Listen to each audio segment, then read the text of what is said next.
Hey guys, Joebizz34 back again.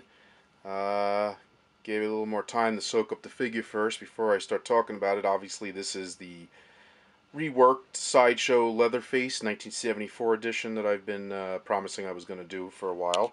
And I finally got him done. And look at that, man. He's awesome. And I have to say, this is one figure that I don't have a problem with the head sculpt. I did touch it up a little bit. Just very subtle. Very subtle. I didn't do a full repaint like I did with the remake Leatherface. I just basically added a little bit of shading with the airbrush. A little bit, just to add a little more depth to it. But I mean, honestly, the problem with this figure, you know, it was dated for this day, but it still held up with the clothing. The clothing is awesome, including the apron. I mean, the apron was the wrong color, so I reworked that, and I'll explain that in a minute. But the head sculpt was always great on this figure. The problem was he wasn't beefy enough. He didn't have the right body. Matter of fact, I'll show you guys real quick. This is the original body. Okay. You know, it's kind of flat. It doesn't have a lot of articulation in the chest area. You know, the way they have, like, you can move the body at this point here. There's the original hands. And it was too thin, you know. And they do have padding for his stomach, but it didn't help the exposed arms. The arms were way too weak. So, replaced the body. Now, the only thing I did borrow from this body, his shoes, which I wanted to keep, and you can see I added some blood there, because that's me. Okay, there you go. So, his shoes were attached to the pegs at the bottom of these legs. There's no foot, actually, so the whole shoe is one piece that goes into a peg. So what I did was I just used a Dremel, and kind of ironic to cut up a body that's Leatherface when he's the one usually doing the cutting. Very fitting. So I cut it from here, and then I took off the piece of the caustic body leg, which I'm using once again. This is another caustic plastic body, which are great for all these beefier customs. Terminator that I did, the remake Leatherface, this Leatherface, the Jason Goes to Hell that I showed you my last video.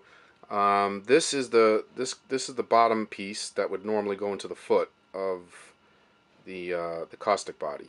So I took these out, and then I glued on I attached the ones from the Sideshow so I could still have the pegs that pop right into the feet, and done. So that's about as much custom I did on this one, other than swapping the body. I cut the rubber off the neck so that it can accommodate this kind of head sculpt that has a neck already, because as you know, the caustic bodies have rubber necks already. But if you just take an ecto knife or just a scissor or whatever and cut the rubber away and expose the actual piece, let me see if I can find the piece here. This piece. After you remove the part of the neck, this is the piece that pops out. Okay, that comes all the way down to where the neck is now. And then you could put a regular Hot Toys or whatever neck adapter there that accommodates this kind of head with the neck attached. And boom, you're done. So it's not really that hard. I've done it a couple times now for the Leatherfaces especially. And it works out really good. So there he is. I mean, there he is. You can see I bloodied up the shirt and weathered the shirt a little bit. It's got a darker, you know, I went over with airbrush a little bit, kind of shaded it, kind of added some dirt and wear and tear. Definitely bloodied up the arms. I want him to be like he looks like he just had a fresh kill. So his arms are dark, blood, dirty, and you know, I added some more to the chainsaw itself. I did add some gloss varnish to the chainsaw, the actual blade. You can't really tell on camera, but the blood there is pretty much original from the original stock figure, but I wanted to make it shine a little more. So it does, even though you can't really tell on camera. I mean, you kind of get it a little bit right there, but it was kind of alright on its own. I really didn't have to do much to that. And like I said, so the apron was where the biggest work came into. I didn't replace the apron like some people did. I did weather the crap out of it and airbrushed some yellow, you know, dyed it and airbrushed it, weathered it to get that yellow, and then I added obviously more blood stains and dirt and stuff like that. See if I can get it from this thing, you can kind of see. So it's a lot more yellow now than it was. It looked like an apron that used to be yellow but faded really badly to almost like a light beige. That's what it looked like originally. So I fixed that. I did add some gloss varnish to the apron too. I might add a little more. It dried now, but it was wet. Yeah, you can't really see in the camera, but it adds a little bit of a wet look or a glistening look to it to kind of give it that vinyl look. So I don't know. I might swap it out someday if I can find a suitable replacement or make my own. I know others have done that. But for right now, I think I've weathered it and done it enough that I'm happy with it you know, the look of it for this figure. With it all dirty and you know, grimy and everything else, I think it works. And I'm gonna get look at the face sculpt. I mean, the head. I gotta give kudos to Sideshow. I mean, this was a figure that came out, I guess, back in like 2002, 2003, and this is one figure that I could say that, you know, the head sculpt is pretty dead on. I mean, it's really great. I was thinking about touching it up or maybe adding to it, but I was like, you know what? No, it's good. And I have him here in front of his. I'll turn him around so you can see him from the back and stuff. There you go. See? So he looks a little beefier now, especially from the back, because the apron kind of slims him down a little bit. But you could see from, let me see if I could get in there better. You know how I am with this camera.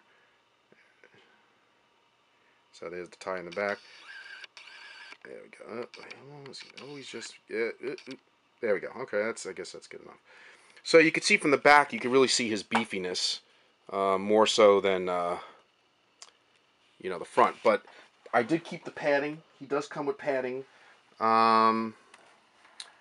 with the stock figure that I still use. But that, between that and the new body, you know, I think it works great. So there you have it. There is my Leatherface 1974, and I am going to be displaying him. And this is a cool background. This comes with the box, but that's the door. You know, the doorway that he does his thing, and there's where the base came in. But it's kind of cool if you just save the back part. It's too bad that they put that bubble wrap right there for the stand, because it kind of takes away from, you know, because if you can get that off cleanly and just have the picture of the door here, it actually makes for a cool background. I might like work it into my DTOF as a background for him. But so let me put him in here just to show you guys. I mean, this is where his home is going to be for now, next to his counterpart, the other remake Jason I did. I'll turn the light on there. There you go. I love how these guys look under the light. See? Pretty cool.